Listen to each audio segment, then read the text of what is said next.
अस्सलाम वालेकुम viewers, you are listening to Jawad Aslam. इस वीडियो में हम देखेंगे कि कैसे हम फिफ्थ या फोर्थ लार्जेस्ट एलिमेंट जो किसी भी अरे में हमारे पास होता है वो कैसे फाइंड कर सकते हैं। सही है, क्योंकि जो लार्जेस्ट एलिमेंट होता है वो तो आप सिंपल एक वेरिएबल से कर सकते हो, और अगर सेकंड लार्जेस्ट तो फिर दो वेरिएबल का यूज़ कर लो, और अगर थर्ड करना है तो फिर आप ज़्यादा इफ एल्स यूज़ करोगे। ठीक है, मल्टीपल इफ एल्स, और उसमें कंडीशंस लगाओगे, कोड की माँ बहन भी एक करोगे, तो बेहतर है आप सॉर्टिंग कर लो। सॉर्ट करके जो भी अरे है आप उसे सॉर्ट करो। सॉर्ट करने के बाद आप उसका इंडेक्स बता दो सिंपली। ठीक है, अब मैं यहाँ पे क्या करता हूँ, मैं यहाँ पे मेरे पास एक अरे है जवाद। ठीक है, उसके अंदर साइज 10 है, क्योंकि साइज वेरिएबल ग्लोबल है, उसे मैंने 10 से इनिशियलाइज करवाया हुआ है। अब यहाँ पे मैं यूजर से ना इनपुट करवाता हूँ इसे, लूप के जरिए मैंने ये करवा ली। ठीक है, सी इन जवाद साइज तक। ठीक है, पूरी की पूरी अरे में मैंने इंटर करवा लिए एलिमेंट्स। अब मैं क्या करूँगा, अब मैं करूँगा इसे सॉर्ट। मैं असेंडिंग ऑर्डर में सॉर्ट करता हूँ, और फॉर एग्जाम्पल मैं यहाँ पे असेंडिंग या डिसेंडिंग किसी में कर लें। मैं यहाँ पे ना मैं बबल सॉर्ट करता हूँ। चलें, साइज -1, और यहाँ पे वेरिएबल का नेम मुझे चेंज करना होगा, और जे, और यहाँ पे इंक्रीमेंट पे भी जे, और इसके अंदर मुझे क्या करना होगा, यहाँ पे मुझे करनी है स्वैपिंग। ठीक है, अब यहाँ पे मैं क्या करूँगा, इफ़ हमारा जो जवाद जे है वो, अगर मैं असेंडिंग ऑर्डर में कर रहा हूँ, तो अगर हमारा जवाद जे हमारा ग्रेटर है जवाद जे +1 से, तो क्या होगा, स्वैपिंग हो जाएगी। इसके अंदर बिल्ट इन फंक्शन है स्वैप, में वो फंक्शन यूज़ करूँगा instead of using third variable. अब यहाँ पे जवाद और जे, ठीक है, और यहाँ जवाद j+1, तो ये बेसिकली मैंने स्वैपिंग कर दी है। ठीक है, इसका स्वैप का फंक्शन बिल्ट इन है। अब क्या होगा, ये सॉर्टिंग होगी बेसिकली, असेंडिंग ऑर्डर में सॉर्ट होगी ये हमारी जवाद अरे। ठीक है, जवाद अरे असेंडिंग ऑर्डर में सॉर्ट हो गई है। यहाँ पे मैंने उसे यूज़र से इनपुट करवाया इस फॉर लूप में, और यहाँ पे मैंने सॉर्ट कर दिया है। ठीक है, अब मैं क्या करूँगा, अब मैं सिंपली बता दूंगा, यहाँ पे मैं एक स्टेटमेंट लिखूंगा, see out fifth largest element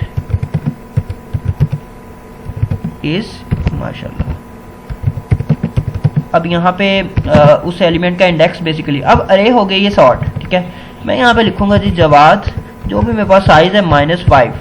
तो ये -5 क्यों लिखा वो भी मैं बता देता हूँ। अभी एक दफ़ा ना इसे रन कर लें। ठीक है, मैं इसे करता हूँ रन।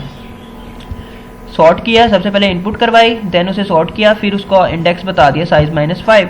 तो अब मैं यहाँ पे करता हूँ इंटर। फॉर एग्जांपल मैं करता हूँ 88, 77, 66, जो भी इंटर हुए जा रहे हैं बस चाहिए। ठीक है, फिफ्थ लार्जेस्ट एलिमेंट है आपके पास 44। ये 44 कैसे है, अब देखें। फर्स्ट लार्जेस्ट कौन सा है, ये वाला। सेकंड लार्जेस्ट कौन सा है, ये वाला। थर्ड कौन सा है, ये वाला। फोर्थ कौन सा है, ये वाला। तो फिफ्थ कौन सा है, ये वाला। तो 44 उसने बेसिकली बता दिया। अब उसने मैंने वहाँ पे सॉर्टेड अरे जवाद अरे को मैंने कर लिया सॉर्ट। ठीक है, अब अरे हमारी होगी असेंडिंग ऑर्डर में सॉर्ट। अब क्या होगा, जब अरे असेंडिंग ऑर्डर में सॉर्ट हो गई, तो जो सबसे शुरू वाला हमारे पास इंडेक्स है उस पर सबसे छोटा एलिमेंट होगा। ठीक है, और देन बड़े बड़े बड़े, तो लास्ट जो हमारे पास इंडेक्स होगा उस पर सबसे बड़ा एलिमेंट होगा। तो मैंने यहाँ पे क्या किया है, जो हमारा 9th इंडेक्स होगा वो बेसिकली, क्योंकि कंप्यूटर में 0 से लेके 9 तक होंगे ना, साइज मैंने 10 दिया हुआ, लेकिन कंप्यूटर में 0 से लेके 9 तक इंडेक्स स्टोर होंगे। तो 9th इंडेक्स पे जो एलिमेंट है वो सबसे बड़ा होगा, देन 8th वाला उससे छोटा, देन 7th वाला, देन 6th, और देन 5th। ठीक है, तो ये सबसे बड़ा, ये फर्स्ट लार्जेस्ट, ये सेकंड लार्जेस्ट, ये थर्ड लार्जेस्ट, ये फोर्थ लार्जेस्ट, और ये फिफ्थ लार्जेस्ट जो बेसिकली फिफ्थ इंडेक्स पे होगा। ठीक है, तो मैं क्या करूंगा कि साइज में से -5 कर दूंगा। ठीक है, अगर मेरे पास 20 साइज की अरे होती तो मैं यहाँ पे 20 - 5 करता, तो कौन सा इंडेक्स आता, 20 - 5 करने से 15 इंडेक्स नंबर आता। ठीक है, तो वो भी बेसिकली मेरा उस पर फिफ्थ लार्जेस्ट पड़ा होगा, क्योंकि 19 पे फर्स्ट लार्जेस्ट, देन 18, देन 17, 16, और देन 15, जिस पे मेरा फिफ्थ लार्जेस्ट पड़ा होगा। अगर मुझे फोर्थ लार्जेस्ट फाइंड करना है तो यहाँ पे मैं एक इंक्रीज कर दूंगा। ठीक है, मैं 6 कर दूंगा। तो ये तो होगा इसका सीन। अच्छा, बाज़ क्या होता है कि हमें ना उसका, यार यहाँ पे लिख दे भाई कुछ, बाज़ क्या होता है कि हमें ना उसका इंडेक्स भी बताना होता है। सही है, अब ये तो मैंने क्या किया, मैंने सॉर्ट करके उसको वो बता दिया, लेकिन अगर आपने इंडेक्स बताना हो कि भाई जो आपने ये अरे इनपुट करवाई है उसका कौन से इंडेक्स पे वो एलिमेंट मौजूद है, तो फिर क्या करेंगे, फिर इस अरे को कर लो कॉपी। सिंपल मैं यहाँ पे करूँगा इंट आर, कोई अरे है। ठीक है, उसके अंदर साइज वेरिएबल लिखा हुआ है मैंने, और मैं यहाँ पे करूँगा ओके, तो ये मेरे पास कोई अरे है। ठीक है, मैं इसको कॉपी करूँगा इस लूप को, और यहाँ पे मैं ना इसको कॉपी करवा लूँगा इस अरे को। ठीक है, यहाँ पे मैंने करवाया हुआ इस लूप में इनपुट, अब यहाँ पे मैं कॉपी करवा रहा हूँ इस अरे को। ठीक है, तो मैं क्या करता हूँ, यहाँ पे सिंपली लिख देता हूँ G R of I and equals J of I. सही है। अब आर अरे के अंदर ना बेसिकली मैंने कॉपी करवा ली है जो हमारी जो भी यूज़र अरे एंटर करेगा। सही है। अब मुझे क्या करना है, मुझे इंडेक्स फाइंड करना है, तो उसके लिए भी भाई आप लूप लगाओगे। अब यहाँ पे नीचे आओ, अब यहाँ पे पेस्ट कर रहा हूँ मैं उसे। अब यहाँ पे मैं एक कंडीशन लगा दूंगा कि जब भी हमारा जो है इफ़ हमारा पहले तो इस स्टेटमेंट को जो है ना मैं उठा के ऊपर लिख देता हूँ कंट्रोल एक्स और वी। सही है। और यहाँ पे मैं क्या करता हूँ, मैं यार किसी वेरिएबल के अंदर ना इसे स्टोर करवा लेता हूँ ताकि ज़रा अच्छा लगे। Int R is equal to, वैसे वेरिएबल यहाँ पे डिक्लेयर तो नहीं करना चाहिए, ऊपर ही करना चाहिए। चल जो भी है, इससे नीचे तो एक्सेस कर ही सकते हैं इसे। ठीक है। ये तो अब क्या गड़बड़ है भाई। अच्छा सही, क्योंकि आर यार अरे का नाम भी है ना, तो एक उसके फील्ड के अंदर दो आप सेम नाम के नहीं रख सकते ना, तो मैं R1 कर देता हूँ इसे। तो अब यहाँ पे ये मैंने ना बेसिकली जो भी मेरा वो 5th लार्जेस्ट इंडेक्स है ना वो मैंने यहाँ पे स्टोर करवा लिया। सही है। और यहाँ पे 6 नहीं बल्कि यहाँ पे 5 होगा क्योंकि 5th फाइंड करें ना। अब R1 के अंदर है इंडेक्स स्टोर। ठीक है। मैं यहाँ पे एक कंडीशन लगाऊंगा, इफ़ हमारा जो R1 है वो इक्वल आ जाए हमारी जो RI अरे के। ठीक है। तो आप क्या करो, आप यहाँ पे प्रिंट करवा दो। एक तो आप प्रिंट करवा दोगे कि इंडेक्स